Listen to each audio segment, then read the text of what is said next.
My name is Amber. It is very difficult for me to trust people because from the very childhood, my closest ones betrayed me. Look, my life was nearly ruined, and now I'm trying to recover.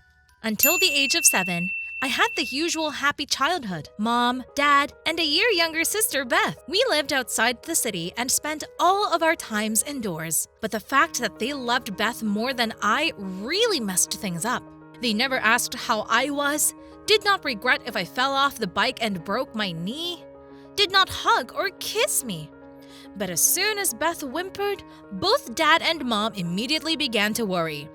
As I grew up, their indifference towards me also grew. I even thought that maybe I was adopted. That's why they treat me like that. And when it was time for me to go to school, something terrible happened. I'll tell you everything in a minute. But for now, please subscribe to the channel and click on the bell. Thank you. So the summer was coming to an end. Once returning from a walk, near the house I saw an old car. And when I entered the house, I froze. 2 of my suitcases were collected in the corridor. An unfamiliar woman was sitting in the kitchen. I didn't like her right away. And when my mother saw me, she saw that today I was going to a boarding school. I will live and study there. I realized that they want to get rid of me forever. I started crying and asking my mother not to do this, but no one heard me. Miss Morton was the name of the woman who came to pick me up. She was a boarding school teacher and an old friend of her mother. Grabbing my hand, she pulled me into the car. I spent the next 5 years in a boarding school. There were very strict rules here. Everything was scheduled by the hour, and it was necessary to unconditionally adhere to the regime. Otherwise, punishment. I adapted to the school rules, but still, she didn't trust anyone. She was on her own. One afternoon, I heard terrible screams in the hallway of the school and saw Miss Morton wringing the hands of a strange girl. "Miss Morton, please! I can talk to her and explain to her how to behave." I approached them. The teacher nodded at me. I never rebelled, so I earned some trust in school.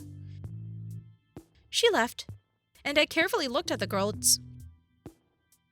"I won't live here. This must be hell. My parents decided to punish me for bad behavior, but it's terrible." "You'd better calm down. Let's go," I whispered. I was able to calm down Susie, that was the name of the girl, and they put her in my room. We suddenly became friends. She said that she was from a very rich family, and her parents always spoiled her. But recently she got in touch with a bad company, started to conflict with mom and dad, left home. Therefore, she was assigned here. So strange. It turns out that Susie was placed here because her parents love her a lot and they are afraid of losing her. And me, because no one needs me in this world. I told Susie my story, and we sobbed together for a long time. Her parents arrived 2 months later. They turned out to be very nice people, especially her mother. "Amber, Susie told us your story. We want to take you into our family, if you don't mind. You will become a sister to Susie and a daughter to us." I was so happy. At the age of 13, I finally felt so much love and concern. My happiness was not overshadowed even by the news that, it turns out, my biological parents wrote a rejection of me a long time ago. Susie and I started going to an elite school, and she introduced me to everyone as her sister, so another 4 years flew by. I have a boyfriend, Kevin now. He was the son of friends of my new parents, and we met at a dinner party. We were good together. For the winter holidays, he invited me to spend the weekend by the ocean. Kevin booked a luxurious hotel room on the beach. Such beauty was simply breathtaking. We planned to go snorkeling. Kevin encouraged me to go diving. We laughed, argued, hugged each other, waiting at the reception of the administrator. "How can I help you, young people?" Suddenly came from behind, and goosebumps ran down my back. It was my biological mother.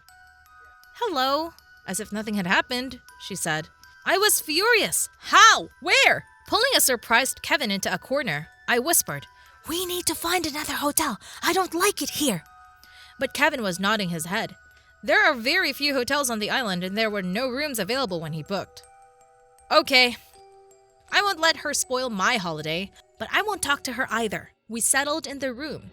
The view from the window was magnificent. The weather is fantastic, but I was actually very nervous. After lunch at the hotel restaurant, we went for a swim in the ocean. Kevin rented a yacht. We went on board and settled down on the upper deck. Everything was perfect. "Welcome aboard, young people!" And I was shocked again. As a child, this voice often scolded me for even the smallest misconduct. It was my biological father. He stood and squinted from the sun on the deck of the yacht. Well, that was too much. "What's going on here? This is not a random meeting, Kevin. Did you do that?" I didn't want to admit it, but there were no other explanations. "Amber, give them a chance to explain themselves, please. They regret what they did to you." "I don't believe a single word they say, Kevin. And now I don't believe you either. How could you?" Suddenly, my father stepped towards me. "Kevin, thank you for helping us. Now I'm on my own. We need to talk to Amber, alone." But seeing the panic on my face, Kevin protested. Father did not tolerate when someone began to argue with him. Without thinking twice, he jumped up to Kevin and pushed him hard. A minute later, the guy disappeared under the water. "Don't worry, daughter. We're close to the coast. He will get out. Mommy and I need your help." I didn't even have time to blink my eyes when suddenly my father grabbed my waist with one hand and covered my mouth with another. In the palm of his hand was some kind of cloth or a handkerchief. I took a deep breath, wanted to scream, but instead everything swam before my eyes. I woke up in the hospital. I was in the room. Hands and feet were tied. My biological mother stood next to me and smiled contentedly. "Hi, darling. You've come to your senses. Great. Everything is ready for the operation. The nurse will be here soon. What have you done to me?" I barely whispered. "So far, nothing, but you will become a donor for our Beth. You are the older sister, so you should always help the younger one." I hoped this was a terrible dream. I couldn't move. A terrible weakness, and there was a crazy woman standing nearby who wanted to use me for some of her diabolical purposes. "You abandoned me. Threw it out like a kitten on the street, do you remember? Leave me alone! Help!" I understood that I needed to attract the attention of the staff in order to stop this switch. But suddenly something sharp pierced my hand, and I lost my mind. I don't know how long I was so unconscious, but as if through thick glass I heard Kevin's voice. "Amber! Amber, wake up!" I opened my eyes. An operating room, some instruments. To my left, a girl was lying on the operating table. She seemed to be sleeping. An alarmed Kevin leaned over me. "Are you okay?" With difficulty, I nodded in response. "I'll get you out of here. The police have already surrounded the building. Your biological parents cannot escape." I nodded back and drifted off to sleep. A week has passed since that day. I am at home, under the supervision of doctors. I come to my senses. Kevin and Susie never leave my side. Parents, I'm talking about Susie's mom and dad, also constantly ask how I am. And I'm fine because I'm surrounded by people who love me. The story of my insane biological parents who kidnapped me made the news. They are in custody and an investigation is underway. As it turned out, my mother had suffered from schizophrenia for a long time, and recently her condition worsened.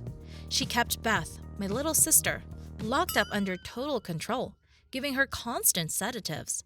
Due to stress and medication, Beth became ill. Her kidneys began to fail.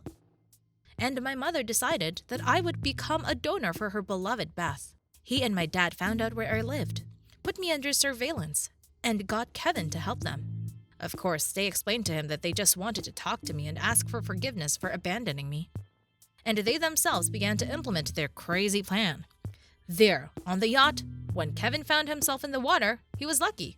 The rescuers noticed a man in the water and pulled him out. He did not find the yacht, but he was able to find me using the application on his phone. The beacon indicated that I was in the local hospital. Kevin didn't hesitate. He called the police, let Susie's parents know, and risked everything to sneak into the hospital to save me. And he did it! They did not manage to do any harm to me, although Beth, under anesthesia, was already waiting for my kidney in the operating room. Now I constantly replay this story in my head. I'm lucky to have loving people around me who will always come to help and never betray.